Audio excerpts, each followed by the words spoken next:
All right. Happy Friday, everybody. Welcome to Friday's Flavor. I'm your girl, JoJo, coming at you from Schenectady, New York. And today we have Shuchi Vyas. I am so happy to have you on the show. She owns a wonderful company called GuestBox.co. GuestBox is a hospitality and luxury brand company based out of what area of New York? What town are So you? I'm in Manhattan. She's from Manhattan, Yes, but we have folks. our logistics in a couple of different places. So They're all over the place. started the company in Tampa, Florida. Why don't you tell everybody a little bit more about GuestBox in your own words, a little bit more about yourself? Sure. Well, thank you so much for having me. So, at GuestBox, we curate luxury welcome boxes for the hospitality industry to surprise and delight guests with unique products. So we work with brands that are eco-conscious, healthy.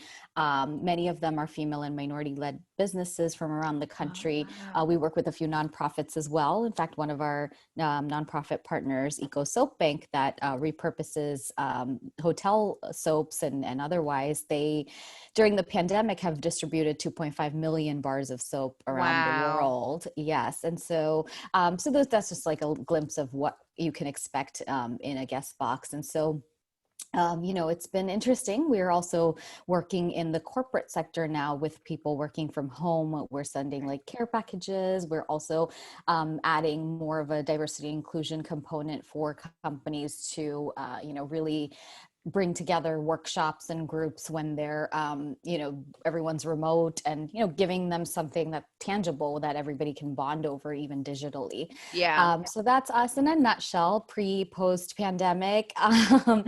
With the hospitality sector, we are keeping our finger on the pulse, and really understanding where we can add value. So we're having vacation rentals reach out to us, and we're fulfilling those kind of orders. With hotels, everything is a little bit on pause right now, but it's a great industry. It is going to come back. And so, that's about that. And then you'd asked me about myself. I started the company a few years ago, and really stemmed from this idea. I was an Airbnb host, and I had this problem where I wanted to make my guests not just feel welcome and feel like they're in a home, but also go a little extra, like help them feel like they're really there to enjoy, and Yeah. then they're not missing out on not being in a hotel, et cetera. And so I would curate these little baskets and boxes, and I would have to run to Trader Joe's or Whole Foods last minute, kind of juggling my full-time job as well as my travel plans, et cetera. And so I thought, why isn't there something where someone just puts this together for you and you have it ready in Yeah. your closet to present? And so that's where the whole Yeah. shelf stable angle and everything came from for the company later on. So pitched the idea at a startup weekend competition in Gainesville, Florida. I was there temporarily, and kind of just pitched it, and we won. And so I ended up, the very next day building the company. And so, we started with testing with vacation rentals in the Florida area and shipping to certain ones on the East Coast. And then from there really grew the company and started talking to hotels, and understood that there are many areas in which we could actually help hotels with their different client touch points, et cetera. And so, 2018, end of 2018 is when we started with hotels, and in 2019 we were thriving in that space, and now we're really Wow. just kind of balancing that and some other sectors. And I understand this has been a time of, pivoting for you. It sounds Mhm. like, that when hotels suddenly had to kind of take a step back, you had to kind of take a step back and go, where do I have value? I love that you said it that way. Where is the value in what I do? Who is Yeah, my market now, yeah, and where are they? I love that. yeah. I love that.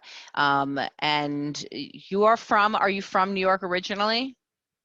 I am from New Jersey, so born in Same diff. Hoboken. And Same diff. but I've also lived in India. So I spent the middle part of my life in India. Before that, we spent a few years in West Palm Beach, Florida. And so, I spent a good 14 years in India before I decided to move back to New York. Wow, And that's pretty cool. yeah, it was a great experience. What did you do there? I was a kid. So I studied, I caught up on like learning two languages from scratch, and, really brushing up on my math skills which are still not that great, but, cause they do learn a higher level of math, in India compared to public schools here. And so, Yeah. really spent all my summer breaks catching up, playing catch up as a kid. And then I actually Yeah. studied and worked there as well. I did my master's in journalism, and then undergrad in English literature. And then I worked for Asia's largest business daily called the Economic Times for 3 years before I decided to move back. That's really cool. I love that. My kids are back and forth between countries, and I know that it's a unique experience to grow up as a child in other nations.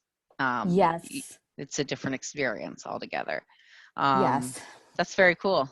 And tell me a little bit about I know you guys have had some COVID-19 response. You've gone out of your way to respond for the hospitality industry. I know you guys are doing wellness and sanitation care kits right now, right? We are, yes, absolutely. So we're doing those for the hospitality industry, for individuals, for events, like remote events. Like we have a couple of nonprofits that we're working with as well, as they do virtual galas, especially during the fall.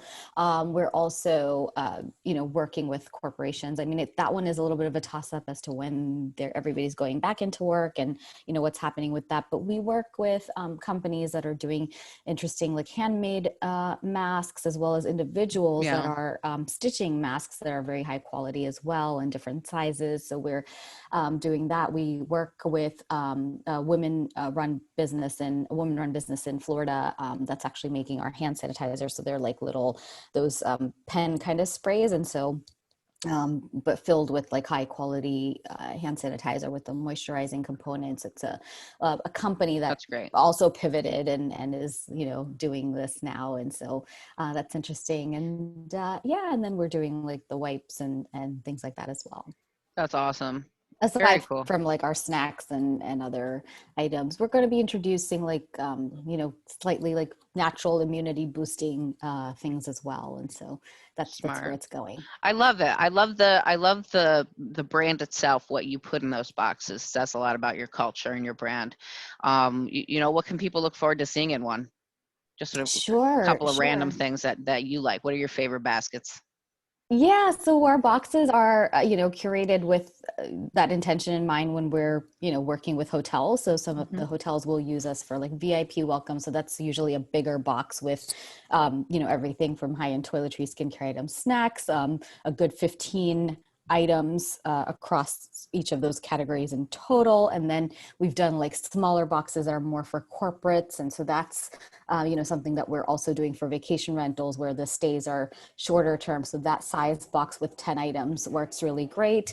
We do, with our snacks, we cater to different dietary preferences. We also prefer snacks that are tasty but healthy for you as well. That's something that came from a personal goal of like when I traveled, I worked for Habitat for Humanity International. And so when I traveled a lot, I felt very unhealthy, and it took Yeah, me a while to like go and find those healthy things. It's just easy to just grab a pack of chips or whatever and eat them. But I agree. yeah, so and then we do smaller size boxes as well. Like with hotels, there's a few hotels that have used us for just welcoming or everyone, or giving them the boxes upon departure with just 3 items. We've done like a sleep themed box. Now we're doing wellness and sanitation. We can also do weddings and events. Like Oh, we're in cool. conversations for like some of those virtual weddings. We actually just did an interesting box for the biggest, queerest wedding. It was a virtual wedding out of Wisconsin, in Indiana. The couple is from Wisconsin, but the brides, decided on Indiana. And so we curated a box just for them. That's And cool. 10,000 people attended that wedding over Zoom. And New York Times just covered it just on Friday. And so, so it's like interesting to start foraying into these new possibilities, and giving it with brides, and kind of turning it into a box that's not really a welcome box, because if people are attending virtually, they're in their homes, but like really connecting them to this the Yeah. union, offering bringing them together when they can't be together in a exactly. box. That's really Exactly. cool. I think that's such a Exactly. smart idea. I'm really glad you did that. And you're Thanks. so bright. What's in the future for your company? What do you see coming up in the near future for GuestBox.co? Right. So for GuestBox, we're always like kind of listening to the customer and understanding the overall trends, right? So this has been, of course, a challenging time for everyone. So, every day there are new ideas like, okay, maybe we can do this, maybe we can do that. And then kind of vetting those and understanding what's really viable, right? Like, Right. if we had to do individually curated boxes for each and every person, that would be something that would be really hard for us to do. So we, really like to work with the overall theme and the overall demographic and all of that, and then suggest and propose some ideas. And so, Yeah. we're just constantly on the lookout for where there's an opportunity, where, the trend is going. Of course, with hospitality, like once things are back, we will, resume from where we left off. Of course, with that added wellness and sanitation component that they're all being very cautious and about and offering to their guests. So, kind of doing a little bit of that, and then really understanding, what it is we can be doing. We're starting to look at some international markets as well. Like we were Oh, looking for, cool. yeah, because with in the U.S. it's a little bit iffy, but certain markets in Europe have actually opened up, and travel is, doing the travel industry is doing a little bit better there, and so really kind of trying to understand what kind of partners we can bring on in those markets at a high level, distribution partners, as well as some of our like sales, etc. I love that.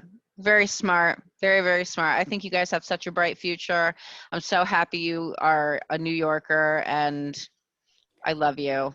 Love So New York. as always, I end the show with the same question for everybody. Do you know what it is?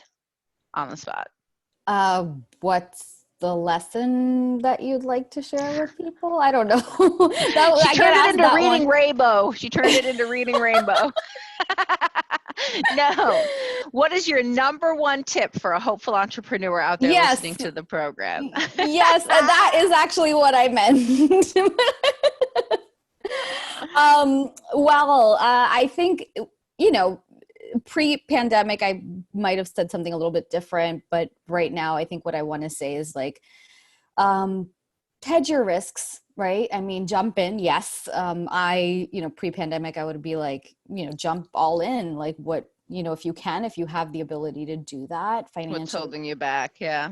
yeah, just jump in, because, having that safety net actually sometimes keeps you from, generating the most creative ideas. That's Yeah. what I felt personally. But at the same time, everyone's reality is different. I think right now, I would just say really kind of understand the market that you're wanting to Yes. address before you jump in. Probably don't start a travel company right now. I mean, if you do, I want to follow you, because I want to, if you succeed, I really want to follow you. Yes. Um, Absolutely. yeah. I kind of think about, like, I was in a really good place when I started the company, and if I had to start it right now, it'd probably really understand, the pros and cons of that. And So understanding your market is very good advice, because the business is not completely dead. I'm doing very well right now. You're yeah, making things happen. It's just a matter of understanding your market, who they are, where they're at, and how to sell to them. right. That's it. Absolutely. Love it. Girl, Shuchi Vyas, always a pleasure. Always a pleasure to speak with you, my friend. I pray Same here. many blessings on the future of GuestBox. If you want to check out her company, GuestBox.co, and she's also on social media. I appreciate you being on the show today, and happy Friday, everybody. God bless. Thank you so much, Jolene.